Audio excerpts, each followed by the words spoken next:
নমস্কার, আমি বৈশাখী। শিল্প সাহিত্য বাই বৈশাখী চ্যানেলের সকল শ্রোতা বন্ধুদের স্বাগত জানাই। আজ আপনাদের বলবো গল্প ছেলেটি চরিত্রহীন, প্রাপ্তবয়স্ক শ্রোতা বন্ধুদের জন্য। গল্প পাঠ এবং গল্প লেখায় আমি বৈশাখী বিশ্বাস দেবনাথ। গল্পটি প্রথম থেকে শেষ পর্যন্ত শুনবেন। ভালো লেগে থাকলে অবশ্যই লাইক করবেন, কমেন্ট করবেন, শেয়ার করবেন এবং আপনাদের প্রিয় চ্যানেল শিল্প সাহিত্য বাই বৈশাখী সাবস্ক্রাইব করে বেল বাটন প্রেস করে পাশে থাকতে একদম ভুলবেন না বন্ধুরা। শিল্প সাহিত্য বাই বৈশাখী এখন চলে এসেছে ইউটিউব মিউজিক পডকাস্টে। ইচ্ছে করলে আপনারা সেখান থেকেও গল্প শুনতে পারেন এবং আপনাদের ব্যক্তিগত মতামত আমার সঙ্গে শেয়ার করতে পারেন। আজ আপনাদের বলবো ছেলেটা চরিত্রহীন।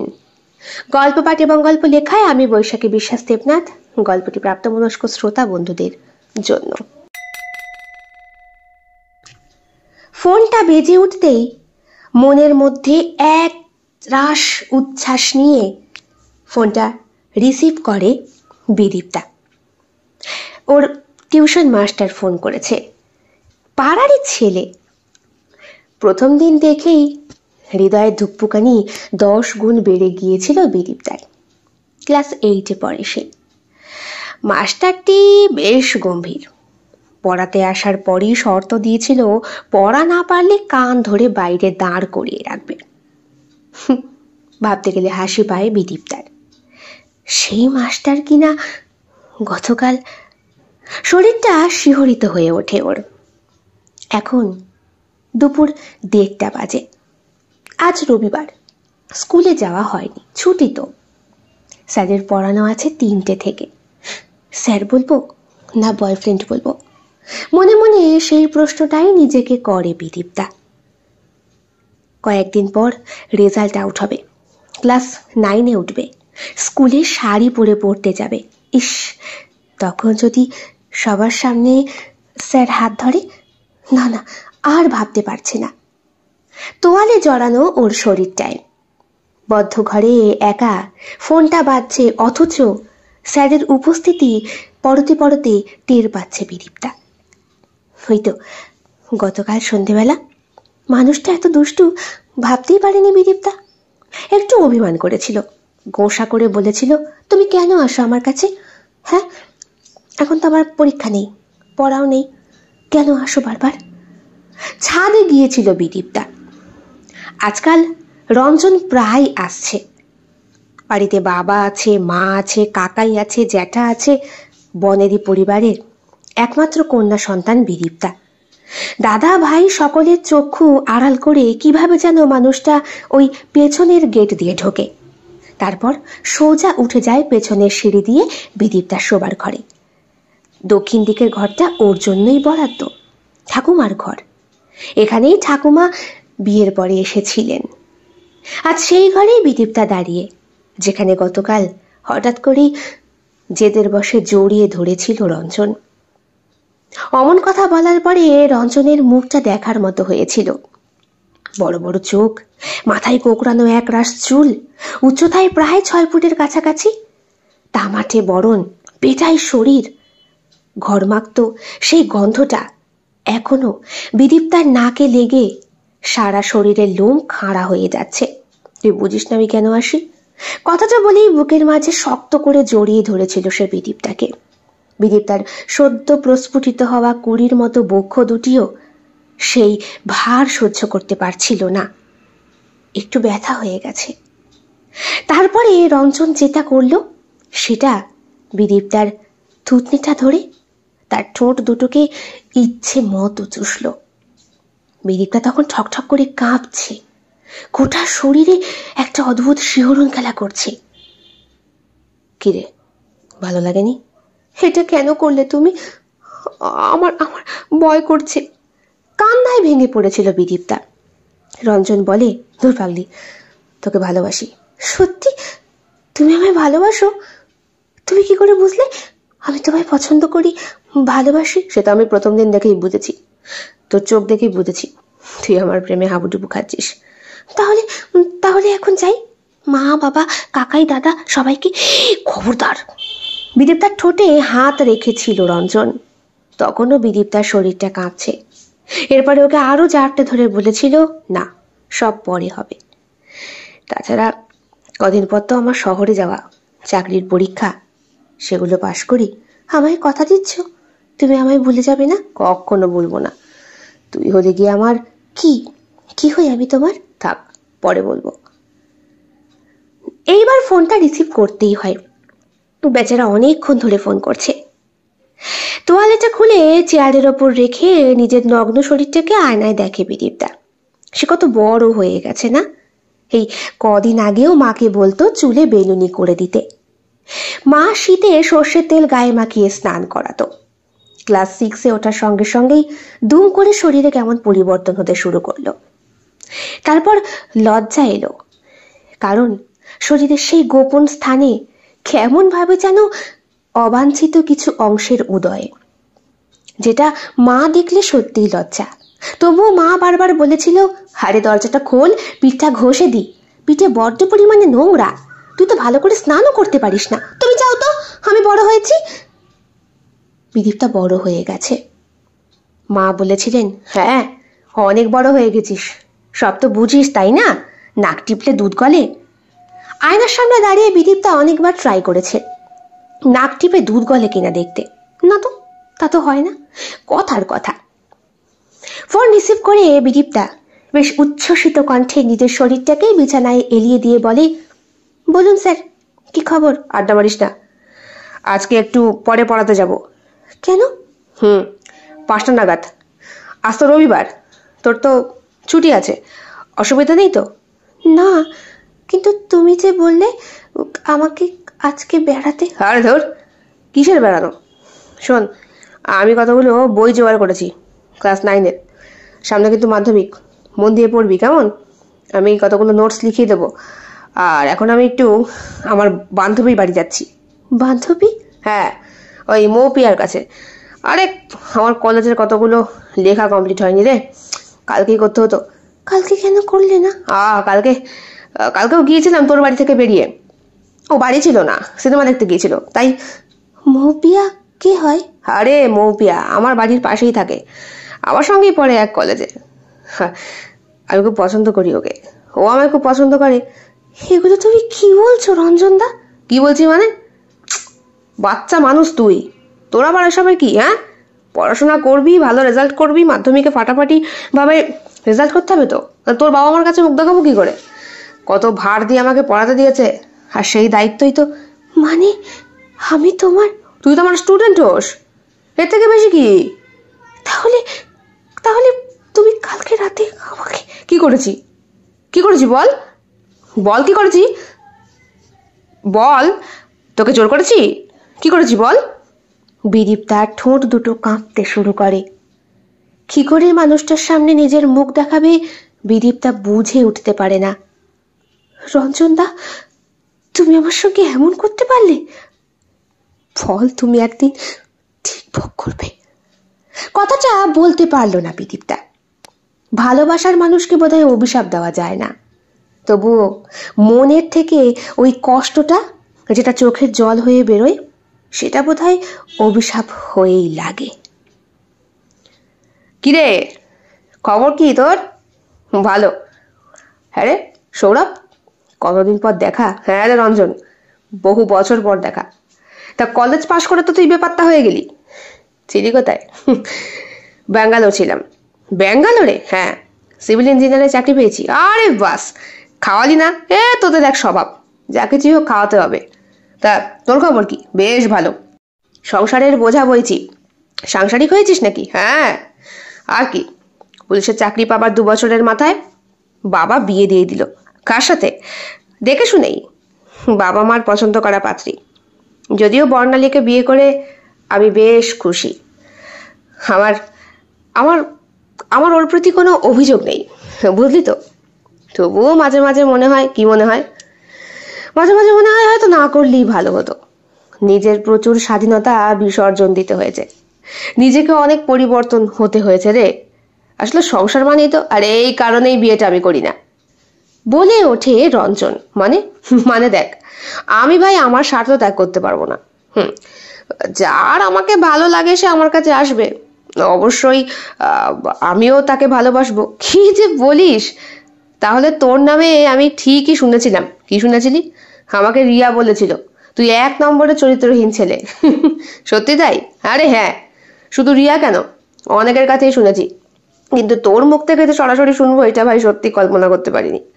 অমন করিস না রঞ্জন, বিয়েটা কর। বিয়ের মধ্যেও মধু আছে, বুঝতে পারবি। তাছাড়া তোর কি ইচ্ছে করে না তোর স্ত্রী হবে, সন্তান হবে? বাদ দে তো, লেকচারবাজি বন্ধ কর। কফি খাবি তো? বস। কফির অর্ডার দেয় দুইজনে। কাজের প্রসঙ্গ নিয়ে বেশ খানিকটা আলাপ আলোচনা করার পর হঠাৎ করেই ফোনটা বেজে ওঠে সৌরভের। কে, গিন্নি? বোধহয় কোনো ফরমাস। ফোনের ওপার থেকে একটা সুরেলা গলা ভেসে আসে। কি গো, কখন বেরিয়েছো? পেঁয়াজ নিয়ে এসো। রসুন নেই তো, মাংস রান্না করবো কি করে? এত ভুলো মন তোমার, মনে করেও পারি না। ভুলো মনে মনে করে দেওয়ার জন্যই তো তুমি আছো। হ্যাঁ, আমি তো তোমার চাকরানি, তাই না? তাড়াতাড়ি এসো। দেখলি কেমন মুখ ঝামটা মারলো। একটু ভালোবাসে, রোমান্টিক ভাবে কথাও বলতে পারে না। আমায় দেখে লাভ নেই ভাই, ওই জন্যই সংসারটা করবো না। তুই এখন যা, বুঝতে পারছি তোর এখন বিরাট তাড়া। আচ্ছা আমি বরং আসি রে, কফির বিলটা। আরে ঠিক আছে, আমি দিয়ে দেবো, এতদিন পর দেখা। শোন শোন, তোর ফোন নাম্বারটা দিয়ে যা। সৌরভের ফোন নাম্বারটা চেয়ে নেয় রঞ্জন, ভাবে যদি কোনো সময় দরকার পড়ে। ব্যাঙ্গালোর থেকে শহরে এসেছে আজ অনেক দিন। বেশ কয়েক বছর একটানা চাকরি করার পর পোস্টিংটা চেঞ্জ হয়েছে। এর পরের পোস্টিংটা নাকি কাশ্মীরে হবে। শুনতে গিয়েই শরীরটায় কেমন যেন কাঁটা দিয়ে ওঠে রঞ্জনের। ফোন এসেছে। হ্যালো, কে? হো, হ্যাঁ আসছি আসছি আসছি। স্নিগ্ধা ফোন করেছে। গতকাল বারে এই মেয়েটার সঙ্গে আলাপ হয়েছিল। বেশ ভালো মেয়েটি, কথায় বার্তায় এক অন্যরকম ছন্দ আছে, ছন্দ শরীরেও আছে। দুদিন হলো রঞ্জনের ব্রেকআপ হয়েছে। মেয়েটির নাম পাপিয়া। কান্নাকাটি করে একসা বাবা মাকে নিয়ে চলে গিয়েছিল রঞ্জনের ফ্ল্যাটে। দেখো বাবা, আমাদের পরিবারের মেয়েরা কখনো প্রেম ট্রেম করে না। পাপিয়া তোমায় ভালোবাসে তাই। দাঁড়ান দাঁড়ান দাঁড়ান কাকা, ভালোবাসা মানে? কিসের ভালোবাসা? এই পাপিয়া, তুমি কি বলেছ? মানে রঞ্জন, তুমি আমাকে ভালোবাসো না? ব্যাঙ্গালোরে আমরা একই অ্যাপার্টমেন্ট। মানে? ওয়েট ওয়েট ওয়েট, আমি তোমায় জোর করেছিলাম আমার সঙ্গে থাকার জন্য? মানে বলো, জোর করেছিলাম? না। আচ্ছা, তোমার সঙ্গে আমার দেখা হলো আর আমাদের আলাপ হলো, আমরা জানতে পারলাম আমরা একই অফিসের সঙ্গে যুক্ত, ঠিক তো? হ্যাঁ। আচ্ছা, তুমি বললে তোমার একা থাকতে ভয় করে, এই শহর তোমার কাছে নতুন। আমি তখন তোমায় বললাম আমি তোমার 6 মাস আগে এখানে এসেছি, মোটামুটি আমার চেনা জানা অনেক কিছুই আছে। তুমি চুপ করে থাকলে আমি তোমাকে অফার করলাম আমার ফ্ল্যাটের একটা রুম ফাঁকা আছে, তুমি চলে এসো। তুমি চলে এলে তো? হ্যাঁ। আচ্ছা, এইবার তুমি আমি একই ফ্ল্যাটে থাকছি, স্বাভাবিকভাবে আমাদের মধ্যে একটা ভালো লাগার সম্পর্ক তৈরি হয়। তা সেটা তো তোমাকে আমার ভালো লাগেই। এখানে ভালোবাসা, সম্পর্ক, বিয়ে, পরিবারের মেয়েরা প্রেম করেন, এসব প্রসঙ্গ কেন আসছে? আপনারা ভুল জায়গায় এসেছেন। আর একটা কথা, অনেকটা সময় আমার নষ্ট হয়েছে ফালতু। হ্যাঁ, এক কাজ করুন, বেলামাসি একটু গরম চা করে দাও তো। চা খেয়ে আপনারা যান, হ্যাঁ প্লিজ, আমার অনেক কাজ আছে। অপমানে মাথা নিচু করেছিল পাপিয়া। বাবা মা পর্যন্ত। বাবা রিটায়ার্ড করেছেন আজ বছর 2 হলো। বাড়িতে 2 ভাই আছে, তারা ছোট পড়াশোনা করছে। যদিও পাপিয়া চাকরি করে, তবুও বাবার মনে বিরাট ধাক্কা লাগে। ফ্ল্যাট থেকে বেরোনোর মুহূর্তেই মানুষটি বুকে হাত দিয়ে বসে পড়ে। বাবা বাবা। বাবাকে নিয়ে আইসিইউতে ভর্তি করা হয়েছে, অবস্থা খুব খারাপ। পাপিয়া ফোন করেছিল। তুমি তুমি আমার বাবাকে মেরে ফেললে। আমি আমি তোমার বাবাকে মারতে যাবো কেন? আশ্চর্য। দেখো, যে বাবা মারা তার মেয়েকে উপযুক্ত শিক্ষা দিতে পারে না, তাদের দোষটা কি আমার? হ্যাঁ, তুমি স্বেচ্ছায় আমার ফ্ল্যাটে এসেছিলে, আমার ঘরে থেকেছো, তোমার আমার মধ্যে যা কিছু হয়েছে সব তো স্বেচ্ছাতে, আমি তো তোমাকে জোর করিনি। রঞ্জন, তুমি একদিন খুব পস্তাবে, খুব। বলেই ফোনটা কেটে দিয়েছিল পাপিয়া। রঞ্জন হাঁপ ছেড়ে বলেছিল, আমারও আর চলছিল না, একঘেয়ে একেবারে, বাপরে বাপ। তারপরে চলে গিয়েছিল সে বারে। নাচ দেখেছিল স্নিগ্ধার। ওহ, সে কি ড্যান্স! শুধু কি সে, ছন্দে গন্ধে সুন্দর একটি মেয়ে। আজ দেরি করলে এত? আসলে তোমার কাছে আসতে গেলে একটু সেজেগুজে আসতে হবে না? কেন, কি আছে আমার মধ্যে? কি নেই তোমার মধ্যে স্নিগ্ধা? তুমি টোটালি একটা আইটেম মাইরি। দেখো, অমন করে কথা বলবে না। বারে ডান্স করি তার মানে এই নয় আমার চরিত্র খারাপ। মনে মনে রঞ্জন ভাবে, সে তো বুঝতেই পারছি, না হলে কি আর আমার কাছে আসো? সালা জীবনে কত মেয়ে দেখলাম। অবশ্য সবার মনোবাসনা পূর্ণ করার আমি একটা ভার নিয়েছি, সেই কারণেই তো। কি ভাবছো? কিছু না। তোর কানের দুলটা কিন্তু খুব সুন্দর, বলে ওর কানে স্পর্শ করে। খুব স্বাভাবিকভাবেই পুরুষের স্পর্শে মেয়েদের শরীর শিহরিত হয়। স্নিগ্ধারও হয়েছিল। হো, একটা কথা বলবো? এই কয়েকদিন বলতে 2 দিন বলো। ওই হলো, তোমাকে না খুব কাছের মনে হয়। মনে মনে রঞ্জন ভাবে, যাক, লাইনে চলে এসেছো। এক চান্সে মেয়েগুলো কি করে যে লাইনে চলে আসে, এত শিগগিরই পটে যায়, আমার সালা মাথায় ঢোকে না। কি ভাবছো? কিছু না। বলছি, আমার ফ্ল্যাটে যাবে? যাক, এক চান্সে 2 দিনের মধ্যেই ফ্ল্যাট। দিন 7 গেলে আবার অন্য একটা জুটিয়ে নিতে হবে। একই ফুলের মধু খেতে ভালো লাগে না যে রঞ্জনের। সেই দিন ফ্ল্যাটে এসেই রঞ্জন সবার আগে যে কাজটা করেছিল সেইটা হলো পাপিয়ার ফোন নাম্বারটা ব্লক করা। নতুন একটা আইটেম জুটেছে, পরে এও ব্লক হয়ে যাবে।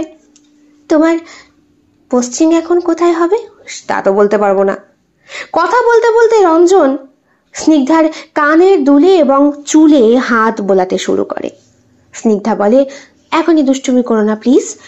আমার বাবা মাকে খবর দিই, ওনারা আসুক, আমাদের বিয়েটা হোক, তারপর। হোয়াট? বিয়ে? বিয়ে কেন? হোমা, তুমি আমায় পছন্দ করো, আমি তোমায় পছন্দ করি, আমরা বিয়ে করতে পারবো না? তোমার কথা একটা ভুল হচ্ছে। তোমার আমার মধ্যে বিয়ের সম্পর্ক কি করে হয়? এই দিন আমাদের আলাপ, এই দিন। তাহলে তুমি এক চান্সে আমার সঙ্গে দেখা করতে এলে, কথা বললে, তার মানে সব হয়ে গেল? তোমরা কি ভাবো বলো তো? তখনও কিন্তু রঞ্জন ওর কানে হাত দিয়ে রেখেছে, চুলে হাত বোলাচ্ছে, ওর আঙুল বোলাচ্ছে গলায়, এমনকি বুকে পর্যন্ত। হাত দুটো ছিটকে সরিয়ে দিয়ে স্নিগ্ধা বলে, বেরিয়ে যাও, বেরিয়ে যাও আমার ফ্ল্যাট থেকে। যাও বাবা, আমি কি যেতে এসেছি? তুমি তো নিজেই আমাকে নিয়ে এলে, আর একবার যখন নিয়ে এসেছো তখন আমি কাজ অপূর্ণ রেখে যাব না। মানে তুমি তো আমাকে চাও, তাই না? মনে মনে কামনা করেছো, আর সেই ইচ্ছে পূরণ না করে রঞ্জন ঠাঁটি একটা চর মারে স্নিগ্ধা। যদিও পাল্টা চরটা আবার রঞ্জনও স্নিগ্ধাকে মারে, মেরে বলে, আমাকে চর মারার আগে নিজে ঠিক হও, অল্পতে গলে যাওয়া মেয়ে মানুষ। ঘর থেকে বেরিয়ে যায় রঞ্জন। মাথাটা কেমন যেন ঝিমঝিম করছে। একটা সিগারেট ধরায়, গঙ্গার পাড়ে গিয়ে বসে। সালা, এই শহরে আবার ভাত চড়ালে কাকের অভাব আছে নাকি? শরীরটা যেমন করছে, আজ মনে হচ্ছে না। বেশি দূর চিন্তা করতে হয়নি। ব্রিজের ওপর দাঁড়িয়েই রয়েছে একটি মেয়ে, কালো রঙের শাড়ি পরা, চুলগুলো এলোমেলো, বোধহয় চোখের জল মুছছে বারবার। যাক, সম্পর্ক ছিন্ন হতেই আর একটা সম্পর্ক। চোখের জল মুছছে পাখিটা। যাই, এক্সকিউজ মি। ঘুরে তাকায় মেয়েটি। এতদিনের প্রেমের জীবনে রঞ্জন এত সুন্দর মেয়ে দেখেনি। মেয়েটির গায়ের রং কিন্তু ময়লা, চোখের কাজল লেপ্টে রয়েছে, বড় বড় চোখ, পান পাতার মতো মুখ, লাল ঠোঁট দুটো, মাথার কোকড়ানো চুলগুলো কোমর পর্যন্ত, বেশ হালকা ছিমছাম শরীর, মোটাও না রোগাও না, লাল ফুলহাতা ব্লাউজ আর কালো শাড়িটা। কি ব্যাপার? আমি রঞ্জন। তো আমি কি করতে পারি? না মানে, ওখানে বসে বসে দেখলাম তুমি বোধহয় কান্নাকাটি করছো। আমি কি আপনার পরিচিত বন্ধু, আত্মীয়দের মধ্যে পড়ি? না। তাহলে আপনি কোন সাহসে আমাকে তুমি সম্বোধন করছেন? না মানে, আরে এই জন্যই বলে উপকারীকে বাঘে খায়। উপকার? আপনার কি মনে হয়েছে আমি গঙ্গায় দাঁড়িয়ে সুইসাইড করতে এসেছি? না মানে, মনে হচ্ছিল। দেখুন, মানে করবেন না, একদম মানে করবেন না। বান্ধবীদের সাথে ঘুরতে এসেছিলাম। ওরা খুব ভালো করেই জানে যে আমি ঝাল সহ্য করতে পারি না। ফুচকাওয়ালাকে জোর করে বলে বলে ঝাল দিয়ে দিয়ে দিয়ে আজ আমার চোখের এই অবস্থা করেছে। জানেন আমার এই আই মেকআপটা করতে 5,000 টাকা খরচ হয়েছে। এবার বাড়িতে গিয়ে বাবাকে কি জবাব দেব? রঞ্জন হাসবে না কাঁদবে বুঝে উঠতে পারে না। এত মেয়ের সঙ্গে কথা বলেছে, এরকম সপাটে উত্তর দেওয়া মেয়ে মনে হয় জীবনে প্রথম। আপনার হাসি পাচ্ছে মশাই? হ্যাঁ, জানেন আমার বাবা কত কত খাটনি করে ইনকাম করে? কি করে তোমার বাবা? ব্যবসা করে।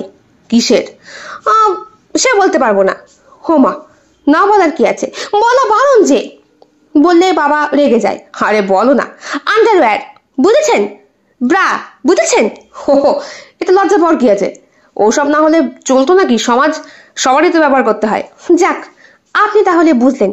তাহলে আসুন আপনার সাথে একটু গল্প করি। রঞ্জন মনে মনে ভাবে, যাক মেয়েটি আবার লাইনে আসছে। হাত ধরে যখন গল্প করেছে তখন হাত ধরে হোটেলের বেডরুমে পৌঁছাতেও বেশি সময় লাগবে না। এখানটা বসি? হ্যাঁ হ্যাঁ, বসো বসো। ও যেরকম বলে সেই তালে মিলিয়ে রঞ্জন চলে। হাই, আমার নাম শ্যামা। আমি রঞ্জন। আমি আগেই শুনেছি, এখন নিজের পরিচয়টা দিই। আমি 2nd ইয়ারে পড়ি। বান্ধবীদের সাথে এসেছিলাম। 2-একটা বন্ধু বান্ধব আছে। হারামি। হারামি কেন? ওই যে লঙ্কা দিয়েছে। তাই তুমি এখানে একা একা? হ্যাঁ, ওদেরকে বলেছি তোরা একাই ঠাকুর দেখ, আমি দেখবো না। ওদের ঠাকুর দেখা হয়ে গেলে ওরা আমাকে এখান থেকে নিয়ে যাবে। হো, তা তুমি সত্যিই মরতে যাওনি? আরে বাবা, এত সুন্দর জীবনে মরতে যাব কেন? হ্যাঁ, আমি জীবনে সব রকম এনজয় করতে চাই। জানেন আমার সব রকম খাবার চেখে দেখতে ইচ্ছে করে। এই যেমন ধরুন কুমিরের মাংস, পড়ে গেলেই কিন্তু কুমির কামড়ে নেবে। কথাটা শুনেই রঞ্জন পড়ে যাচ্ছিল পিছলে জলের মধ্যে। এই আস্তে মশাই, নিজেকে সামলান। মেয়েটার হাতের ছোঁয়ায় কিছু একটা আছে। রঞ্জনের কবজি সে শক্ত করে ধরেছে। মনে হচ্ছে যেন রীতিমতো ব্যায়াম করা পেটাই শরীর। চিন্তা করবেন না, আমি ব্যায়াম করি, জিম করি, পেশিতে জোর আছে। উঠে আসুন। ধন্যবাদ। ঠিক আছে ঠিক আছে, কোনো ব্যাপার না। দাঁড়ান তো, ব্যাককেলগুলোকে ফোন করি। ব্যাগ থেকে ফোন বার করে শ্যামা কথা বলে। কিরে, তোদের হলো? হ্যাঁ, আমি বসে আছি। না, হ্যাঁ, না মানে আমার বয়ফ্রেন্ডের সঙ্গে বসে আছি। যা না, ঠিক আছে যা, তোরা বাড়ি যা, আমায় নিয়ে ঘুরতে হবে না। ফোনটা কেটে দেয় রাগ করে। রঞ্জন ওর মুখের দিকে তাকিয়ে, কিছু মনে করবেন না। হ্যাঁ, কয়েক সেকেন্ডের জন্য আপনি আমার বয়ফ্রেন্ড ছিলেন, এবার আমি আপনাকে চিনি না।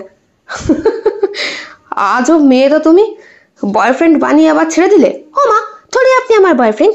চিনি না, জানি না, কোথাকার কে? হরিদাস? হে খবরদার, ওরকম করে কিন্তু কথা বলবে না। তাহলে কি বলবো? আচ্ছা, আমার না বড্ড খিদে পেয়েছে, আপনি কিছু খাবেন? না না, আপনাকে দেখেই মনে হচ্ছে আপনি খানদান না। আমি যাই। আরে হে কি! রঞ্জন না চাইতেও মেয়েটার পেছন পেছন যায়। কিছু একটা আছে মেয়েটার মধ্যে, একটা অদ্ভুত আকর্ষণ নাকি এমন কোনো মেয়ের পাল্লায় রঞ্জন জীবনে পড়েনি, তাই সে পটিয়ে বেরিয়েছে সবসময় মেয়েদেরকে। মেয়েরা তাকে পটাতে পারে বা সেও যে পটে যেতে পারে, এইটা কস্মিন কালেও রঞ্জন চিন্তা করেনি। আপনি আবার চলে এসেছেন? ভিখারি নাকি? হ্যাঁ, আচ্ছা মেয়ে তো তুমি, তোমার কি আমাকে দেখে বিক্রি মনে হয়? পকেট ভর্তি টাকা আছে আমার, ওই দেখো আমার গাড়ি দাঁড় করানো। হো, বড় লোকের বেটা, তাই বলি মেয়েদের পেছনে চুকচুকানি কেন? এই দেখো। রঞ্জন কিন্তু না হেসে পারছে না। মেয়েটি ওর থেকে বয়সে অনেকটা ছোট। ফালতু ফালতু দাঁত কালাবেন না, বুঝেছেন? রঞ্জন এবার হো হো করে হেসে ওঠে। হোমা, হাসির কি আছে? আমি এখন খাবো। কি খাবে? বুঝতে পারছি না, কিন্তু খিদে পেয়েছে প্রচন্ড। আমার আবার বাইরের খাবার খাওয়া বারণ, রেস্ট্রিকশন আছে আমার। ও কেন? ছোটবেলায় ভুগতাম তো, সেই কারণে, গ্যাস অম্বলের জ্বালায়। তাহলে চলো আমি তোমায় এক জায়গায় নিয়ে যাই। না না না না না, অপরিচিত কোনো ব্যক্তির সঙ্গে বাড়ি থেকে যাওয়া বারণ করেছে, তাই। হো, তো তুমি নিজে থেকে চলো। বাড়ি থেকে বারণ করেছে তো কি হয়েছে?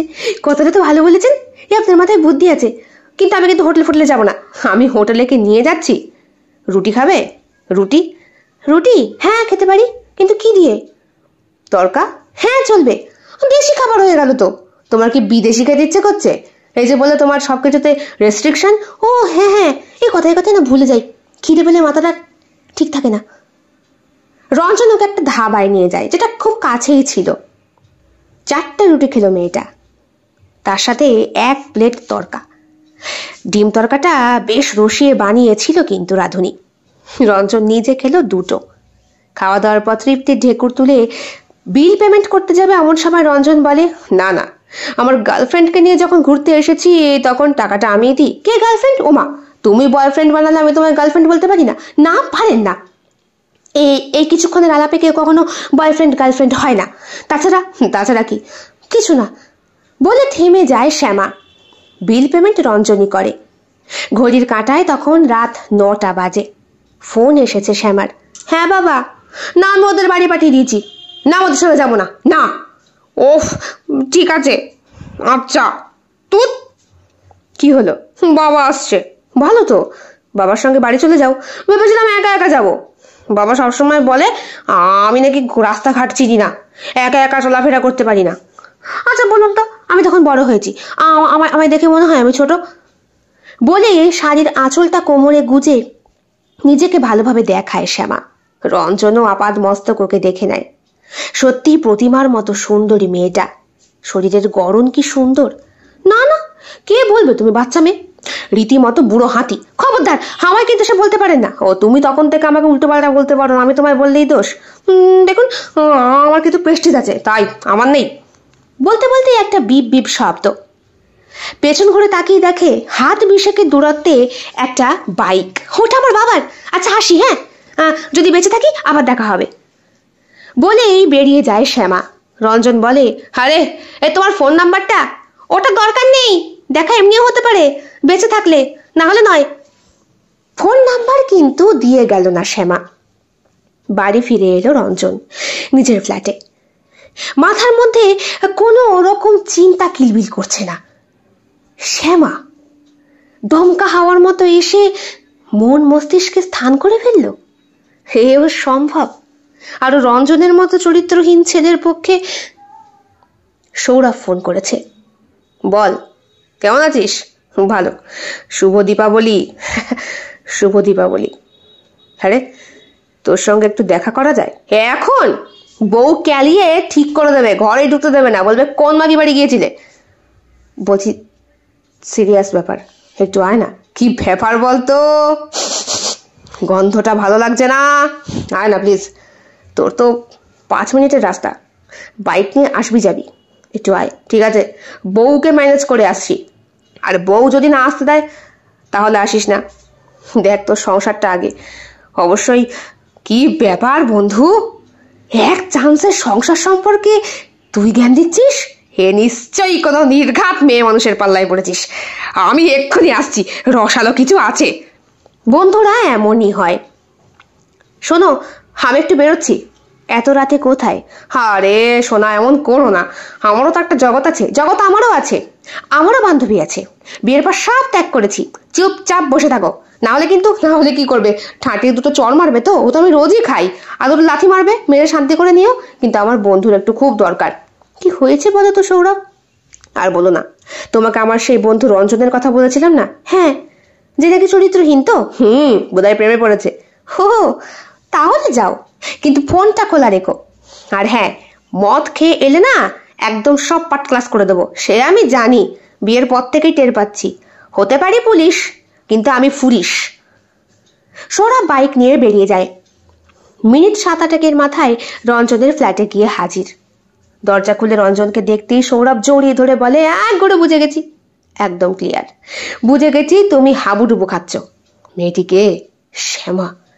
মা কালী, জয় মা, শুভ দীপাবলি। আর শ্যামা, এক চান্সে আড্ডা মারিস না। হুমা, আড্ডার কি আছে? তা কি বললো সে? কিছুই বলেনি। ফোন নাম্বার দেয়নি। দেখ বল, কি প্রেম করছিস তুই? কিছু যখন নেই, কি করে নেব? ওর বাবা এলো, ওকে নিয়ে চলে গেল। বাহ, রইলো ঝোলা চললো ভোলা। তোর মনের ভেতরে কামদেবের তীর ঢুকিয়ে দিয়ে হাওয়া হয়ে গেল। হ্যাঁ, এখন জোগাড় করে দেওয়ার দায়িত্ব তোর। মানে তুই তো পুলিশ, সবাইকে চিনিস, আর তুই তো পুলিশ না। নিজের কথায় নিজে ফেসে গেল সৌরভ। বাড়িতে বউকে বলে এলো আমি পুলিশ নয় পুলিশ, আর এখানে ও পুলিশ নয় পুলিশ। কি করে খুঁজি বলতো? কি করে খুঁজি মানে? চারিদিকে সিসিটিভি ফুটেজ রয়েছে, ওখানে হাতি হুতে বের কর। যা তোরা, কাজটা কিন্তু কাল সকালের মধ্যে করবি। তুই কি বউয়ের কাছে আমাকে কেলান খাওয়াবি? তোর জন্য কি আমার ডিভোর্স হয় তুই এটা চাস? আর না হলেও হবে যদি না কাজ করিস। মানে মানে বলে দেবো অত রাতে বৌদিকে তুই আমার বাড়িতে নয় অন্য কোনো মেয়ে মানুষের ঘরে গিয়েছিলি। রক্ষে করো ভাই, আমার ভাঙা সংসার আর জোড়া লাগিও না, আর জোড়া সংসার ভাঙা লাগিও না। আমি যাচ্ছি। সৌরভ বেরিয়ে যায়। রাত 2:30টার সময় ফোন করে বলে, পেয়ে গেছি। তুই ঘুমোসনি? আর আমার ঘুম। বউকে বলেছে নাইট ডিউটি। মাথা খারাপ? কোন সময় কোন কথা লাগানি ভাগানি করে দিবি। টুকানে শ্যামার ঠিকানা জোগাড় করতে সময় লাগে না। শ্যামার বাবা ব্যবসায়ী, ওনার দোকান রয়েছে, সুতরাং খুঁজে পেতে অসুবিধে নেই। দোকানের ওপরেই 3 তলা বিরাট বাড়ি। লোকটির টাকা পয়সা বেশ ভালো, কিন্তু বনেদি পরিবারে ওই বাড়িটা ওনার নিজস্ব আলাদা। পৈতৃক ভিটে রয়েছে একটু ভেতর দিকে। দুটো ঠিকানাই জোগাড় করে দিয়েছে সৌরভ। রঞ্জন বলেছে, একদিন ট্রিট রইল, সস্ত্রীক আসবি আমার ফ্ল্যাটে, রান্না বান্না করে খাবি। কারণ আমি তো বিয়ে করিনি। বিয়ে করি তারপর না হয়, তাহলে ভাই তুই বিয়েটা কর, তারপরে আমার বউ আর তোর বউ একসঙ্গে মিলিয়ে না হয় হাতে রান্না বান্নাটা করবে নাকি? তাই হবে। শরীরটাকে ভালো করে ঝরঝরে করে সাজায় রঞ্জন। স্নান করে, পারফিউম দেয়, সারা গায়ে যেন শ্যামা শ্যামা গন্ধ। শ্যামা পোকাগুলোকে দেখেও ভালোবাসা উদয় হচ্ছে। আহারে, এটা সিজনেই আসে, আবার মরেও যায়। যাই হোক, রঞ্জন নিজের হাতে ওই শ্যামার শক্ত চাপটা এখনো অনুভব করছে। বেশ কিছুক্ষণ এদিক ওদিক ঘোরার পর গাড়ি নিয়ে ওই দোকানের সামনে গিয়ে দাঁড়ায় রঞ্জন। ভাগ্যবশত শ্যামাকে দেখতে পায়। আজকে শ্যামা কুর্তি পরেছে, ওটাই বোধহয় ওর বাবা। হ্যাঁ, এই বাইকটাই তো ছিল। আরে আপনি? উচ্ছ্বসিত কণ্ঠে বলে ওঠে শ্যামা। চিনতে পেরেছে?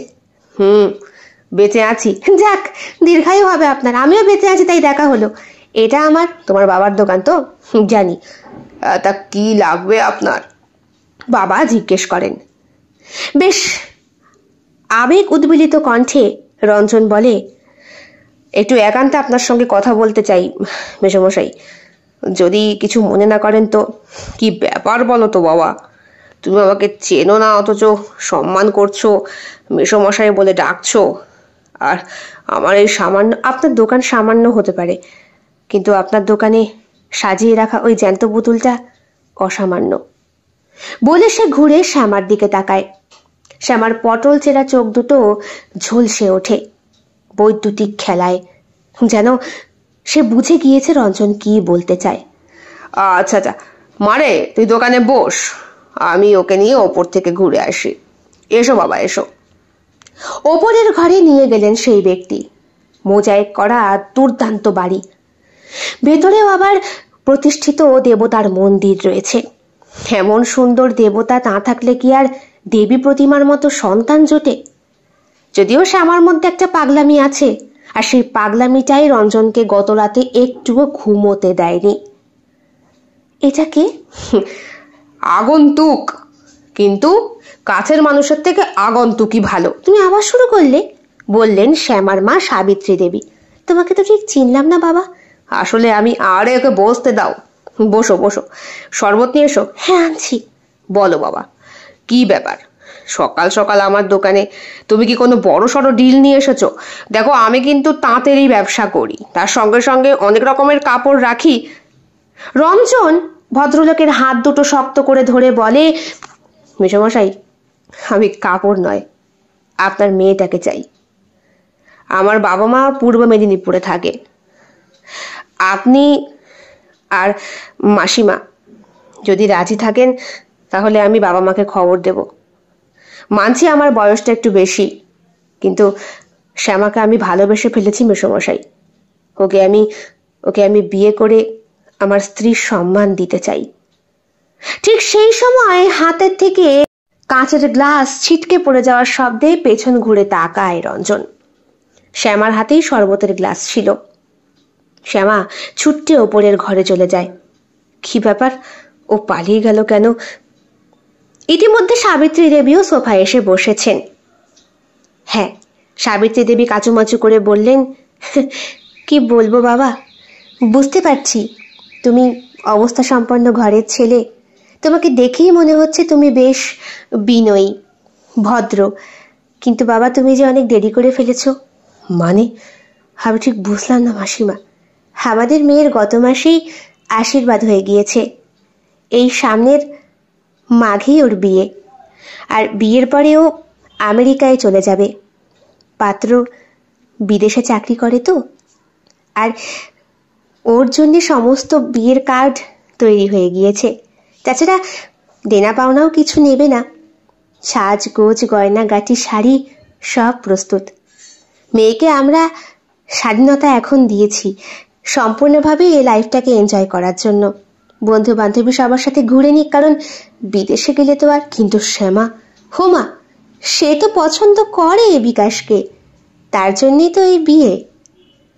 ওদের সম্পর্কটা হয়েছিল গত বছর ওই মোবাইলের মাধ্যমে। তারপরেই বিকাশ নিজেই বাবা মাকে বিদেশ থেকে এনে কথা পাকা করে গিয়েছে। বাবা, কি করে তোমাকে যে সান্ত্বনা দেব আমি সত্যি বুঝে উঠতে পারছি না। আমারও খুব খারাপ লাগছে। আগে যদি জানতাম তাহলে মেয়েকে শহরে নিজের কাছেই রাখতাম, কিন্তু কিন্তু এখন কি সেটাকে একটু পরিবর্তন করা যায় না মেশামশাই? আরে দেখো বাবা, আশীর্বাদ হয়ে গিয়েছে, ওরা একে অপরের বাগদত্তা, ওদের আংটি অদল বদল হয়ে গিয়েছে। এখন কি করে? তাছাড়া শ্যামা তো বিকাশকে পছন্দ করে না। ভালো কি বাসে? কথাটা হয়তো মন থেকে বেরোলো রঞ্জনের, কিন্তু ঠোঁটের বাইরে আসলো না। এক নিমেষে মাথার মধ্যে পাপিয়া, মৌপিয়া, বিদীপ্তা সকলের কথাগুলো কিলবিল করে উঠল। সবাই বোধহয় বলেছিল, তুমি একদিন এই ভালোবাসার জন্য কাতরাবে, বুঝবে ভালোবাসা কি জিনিস। রঞ্জন বেরিয়ে আসে। চা, কফি, শরবত কিচ্ছু তার আর খেতে ভালো লাগছে না। গাড়ি নিয়ে ছুটতে যায় সে গঙ্গার পাড়ে। দুপুর গড়িয়ে বিকেল, বিকেল গড়িয়ে সন্ধে। ফোন রিসিভ করছে না বলে সৌরভ ঠিক গন্ধ শুকতে শুকতে চলে যায়। তার পেশাটাই তো সেই। কিরে, ফোন করছি, ফোন ধরছিস না? গিয়েছিলি ওর বাড়ি? আমার সব শেষ হয়ে গেল। শেষ হয়ে গেল মানে? কি হয়েছে আমার বল। আমার সব শেষ হয়ে গেল ভাই বলে সৌরভকে ধরে বাচ্চাদের মতো, ছেলে মানুষের মতো কান্না করতে শুরু করে রঞ্জন। আমার বল কি হয়েছে? সৌরভ জিজ্ঞেস করে। ওর বিয়ে ঠিক হয়ে গেছে। সৌরভ চুপ হয়ে যায়। রঞ্জনের মাথাটা তখন সৌরভের কাঁধে।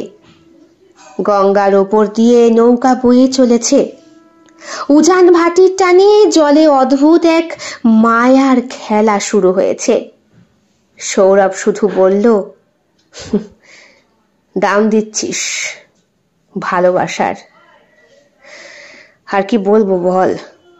আসলে মানুষ ফাঁদে ফেলতে ফেলতে কখন যে নিজের ফাঁদে পড়ে যায় রে বন্ধু, সেটা কেউ জানে না। ইতিহাস বারবার উঠে আসে, আর নিজের রেখে যাওয়া কাজ পূরণ করার জন্যই আবর্তিত হয় রে।